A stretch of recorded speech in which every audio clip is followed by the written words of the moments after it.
Hello everybody, Michael here for Tactica Imperialis. Welcome to today's video. Today is going to be an Age of Sigmar video, of a sort anyway. Today I want to go back to 2 years ago, almost 2 years exactly, now that I think about it, to a video I made way back in April 2015. And it was called a Warhammer Wishlist, my sort of hopes for Fantasy 9th edition, because this was just after the end times had happened, Fantasy 8th was over, and we hadn't had the announcement of Age of Sigmar yet.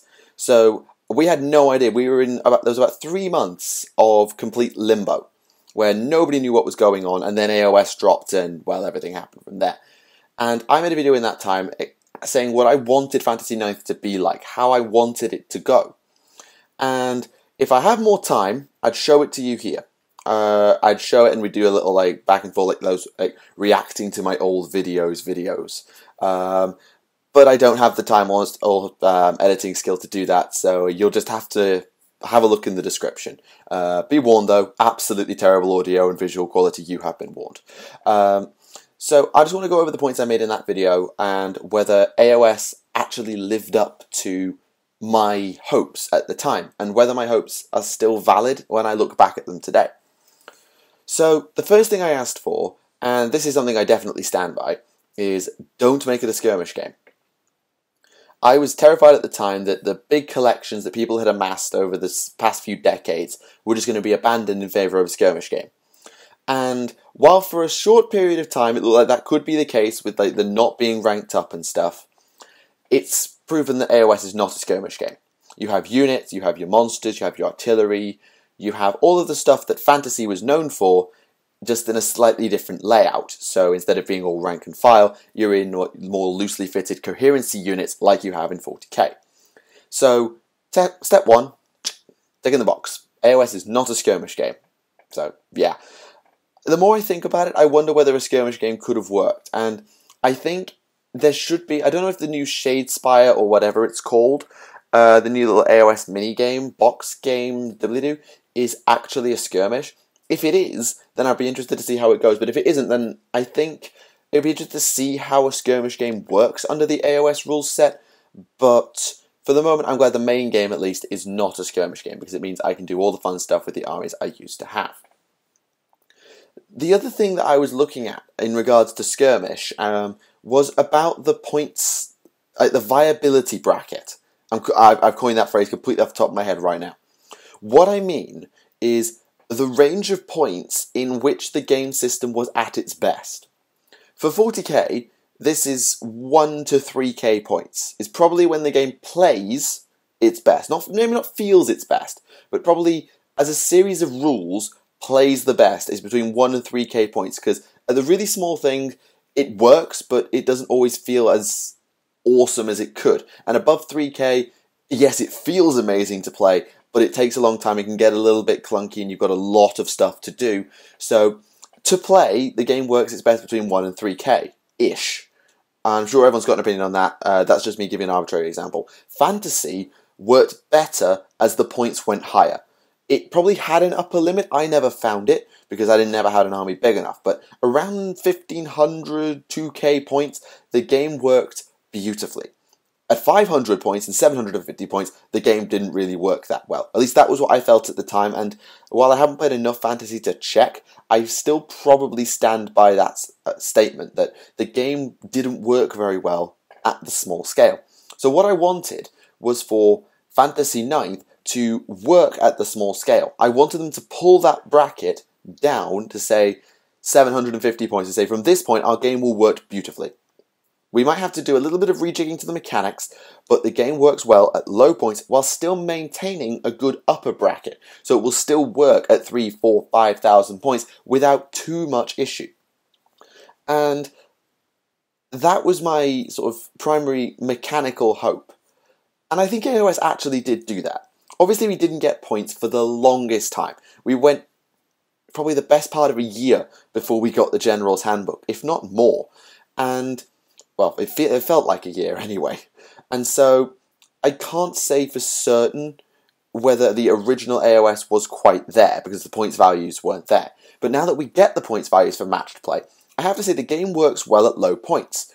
we play it at 1,000 points quite often because or we play it actually something like 600 points is what I play my Witch Elf collection at, my little mini Dark Elf army, and we've played at like 1,000 and 1,500 before. And the game works really well. At that small system, at that small size, the system works really, really well. It's not clunky, but unlike 40k at like 500 points, when you're not playing, say, Kill Team or something where you're playing a standard game at 500 points, you don't feel like you're lacking in resources and stuff. The game still works really well. Now, I haven't again been able to check that upper bracket, but even before matched play, Kieran and I played a game of 300 wounds, which had armies basically filling up a 6-foot deployment zone. I was jam-packing my elves to fill that deployment zone, so it was a pretty big game, I'll tell you that. Probably 2.5k in old fantasy standards, and the game worked fine. It was a really fun game. The only mechanic that, well, not going to say didn't hold up very well, but that caused an issue was the combat phase, because the combat phase having your Yugo-Igo system, it became very slow and deep and tactical, and that's good in ways, but it also slows the game down to a crawl, and the hero phase and the movement phase were all right. Not going to say they were stellar, but they were passable.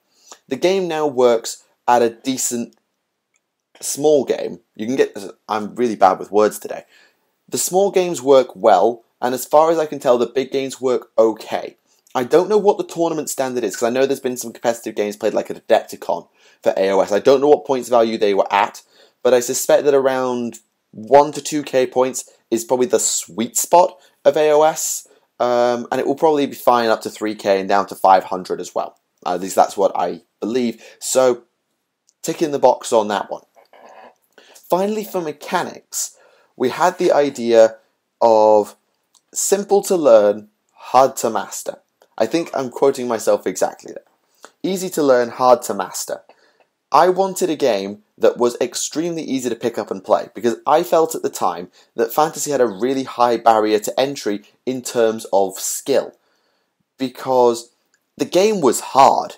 Fantasy was hard to learn. I never really got my head around most of the rules in Fantasy. I'm not going to say I was a die-hard Fantasy player. I was experimenting with it whilst I was playing 40k. But my experience of Fantasy was that, damn, this game can get complicated really, really fast. And so I think at the time, and I still stand by it now, Fantasy was too hard to get into.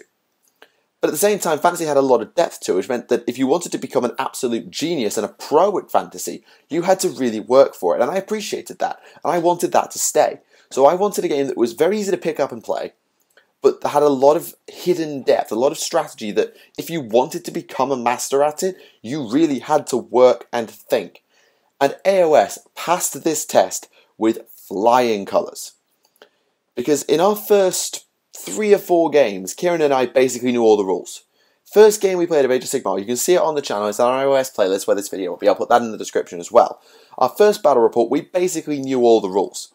We had to keep looking at them to make sure we were getting them right, but because it was a 4-page rulebook and war scrolls, it was extremely easy to pick up and play. When I go into GW, I'm more likely to see people at the AOS beginners table than I am at the 40k beginners table. Even though the two are right next to each other, the easier game to pick up and play is Age of Sigmar. Absolutely hands down. But AOS has a lot of depth to it that I think people just overlook. And this maybe is just down to the way it released, but the depth that's in AOS is absolutely staggering. The amount, it's not like 40k where units have lots of different complex interactions with one another, and you have to work out which are the best ones to exploit and which powers you should use and things like that. Rather, AOS is a very synergy-based game. It's a lot in how you play, but there's a lot more goes into your list building than you might give credit for, because a lot of units buff other units that are certain types. So, for example, Khorne Bloodbound has a lot of Mortal Khorne-centric buffs, and you have to synergize where your units are and what's in your army in order to make it work to its maximum efficiency. And that is really deep, and that actually requires some thought. A lot of thought to make it work. As well as you have the combat phase. Now, you might not like the Yugo-Igo system, but the fact remains, it's complicated. Not in terms of, like, what you actually have to do, but in the amount you have to think about which unit am I willing to sacrifice in order that this critical unit gets its attack in first, or can this unit take a hit to allow me to attack with this more fragile unit before it gets killed? And all of these other things. And personally, I prefer the initiative system, and I almost prefer even more the charging units fight first that 40k is looking to get. But there is a lot of depth there and a lot of strategy there. And the hero phase as well, knowing where to give out your buffs. Again, it comes back to buffs and powers and synergy. Synergy is such a critical part of Age of Sigmar, and people don't always see it. People don't always appreciate it. I certainly didn't appreciate it for a while because my elven army didn't get that same synergy that, say, Kieran's did in his Khorne Bloodbound. So I think it has passed that test. Some people might say, you can get good at it easily-ish. You can get good, but if you want to be really good, you've got to work for it. And that, I think, is the main thing. And then we come to my biggest bugbear. This was possibly my biggest wish of them all, after not a skirmish, please. The lore. Okay, this didn't materialise in the slightest, did it? I wanted the lore to be deep, engaging, complex, with detailed background on all of these races that we were going to get, because the old world was dead. We didn't know what was coming, and we needed a lore that would just yank us into this new universe and immerse us immediately. And this is something that 40k does ludicrously well. 40k, though its lore is incredibly deep and convoluted at times, if you just read 2 or 3 40k novels, or you read the background from one codex, you can be hooked. I was hooked on orcs from reading their codex. That was it. I didn't have to read anything else. I was hooked immediately. I bought an entire army of Tau because I read one story. Farsight story. I did it for a video. You caused this. You caused my Tau army. And I don't regret it for a second. But it's all because I read the lore. It wasn't the models, it wasn't the rules, it wasn't anything else. It was the lore. The lore grabbed me. And I wanted Fantasy 9th to do the same. I wanted this initial setting to be like, okay, this is extremely cool. I'm in. Take my money. I wanted that. And I wanted to see my army changed and expanded upon in such a way that I could see my old army in it, but also appreciate this new stuff. That would just make me go, okay, I see, like, maybe old Easter eggs, like references to the elves and dwarves not getting along, or warring factions within humanity. I wanted to see these little Easter eggs, like reference to the Elector Counts, or the War of the Beard. I wanted that. And at the same time, I wanted expansion, a new way of seeing things, a fresh take. And that just didn't happen. That just did not happen. AOS's lore is the biggest reason I cannot buy into it. Even when I'm not feeling like hobbying or playing, I know I can go and do 40k lore and I'll just fall in love with it all over again. I went to GW 2 days ago as you're watching this, and I walked in and I did a quick look around and I saw a little kid looking at the triumvirate of the triumvirate of Inade, and I started telling this kid about the Incarn and Ivrain, and I fell in love with the hobby all over again. Not that I wasn't already completely obsessed, but I walked out of that store smiling because it just refreshed and reinvigorated why I love this hobby so much. And that was just the lore. I didn't have to buy a model, I didn't have to talk about strategy, I just had to talk about the background. And AOS just didn't do it. It didn't deliver. Its lore was not fleshed out enough for me to give a damn. It just wasn't, and it's such a shame. Now, I understand that not every army could have its lore done immediately, because the undertaking required to make that happen would have been monumental, to get every army's lore redone when they might not even have planned some of the armies yet. For example, the new Caradron Overlords. I don't know when they were finished in relation to Age of Sigmar, when they were first conceived, so I can't say, oh, I wanted every army's lore immediately, because that would have been asking too much. But what I wanted was at least something to go on. Because what do we know of the High and Dark Elves in Age of Sigmar? Oh, the High Elves are just Inner Sur, led by now God Tyrion, and the Dark Elves are in the realm of Shadow, sort of, led by a fusion of Malekith and his dragon. That's it. That's it. Nothing else. We know nothing else. And I can't invest in this game until I have a backstory for my army to run with. And I can't make one up because I haven't got enough of a foundation to build on. And so that's why I can't fully invest in Age of Sigmar right now, because of its lore. Its gameplay is solid, its models are fantastic, but I just can't invest in its lore. And that was the biggest missed opportunity for me. And that's the only point on my wish list. I thought my wish list was longer than it actually was, but I just spent too long rambling on the same points. Kind of like I've done in this video, actually. And yeah, it's just that one misstep has annoyed me. But take that to one side for a second. The lore might be not very good, but it's coming. We've got this Realm Gate Wars series that's running along, just providing us with more novels. All of the battle tomes are providing deep lore on that particular faction. The only problem is that we haven't got all the factions yet. When we have all the factions and an overarching setting, then I think we're good to go. But I think actually what's lacking more than anything is not the lore on every individual army, because I know that takes time. It's the setting. The setting just didn't do enough to say, yoink, here. Here is a universe, run with it. It just didn't do that. And that's a disappointment. But I digress.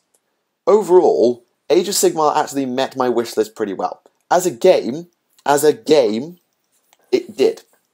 It avoided skirmish, it allowed for smaller games to work whilst bigger games were still viable, and it had a very low barrier to entry whilst remaining at a high level of complexity.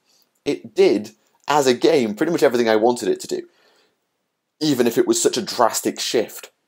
Like, I didn't go into like, oh, I want this thing to change, this thing to change, this thing to change, this thing to stay the same. I didn't ask for that at the time. But it made so many drastic changes, and yet, for my core desires for the game, it actually did it. Its only misstep, admittedly major blunder, was in the lack of setting and lore. But I can forgive that. Some people think, oh, I can't get into AOS because of the lore, and I can't fully invest because of the lore. But if you just want a game to play, then you should give AOS a look. You really should, if you haven't done so already. Don't just write it off because its lore isn't there yet, or because some of the models maybe don't suit your taste. Just give it a go. Anyway, I'll stop rambling now. I realise I've gone on for far too long talking about a video I made 2 years ago that was half as long as this. So, thank you all for watching. I do hope you found this video at least a little bit interesting. And of course, feel free to let me know what you think you wanted AOS to be, or what you wanted Fantasy 9th to be, compared to what AOS was. Feel free to let me know in the comments below. I'd be interested to see how you wanted this game to be taken forward, and what you think of it now that it has been taken forward. So, thank you all for watching. My name is Michael for Tactica Imperialis. Until the next time, I'll see you all again. Goodbye.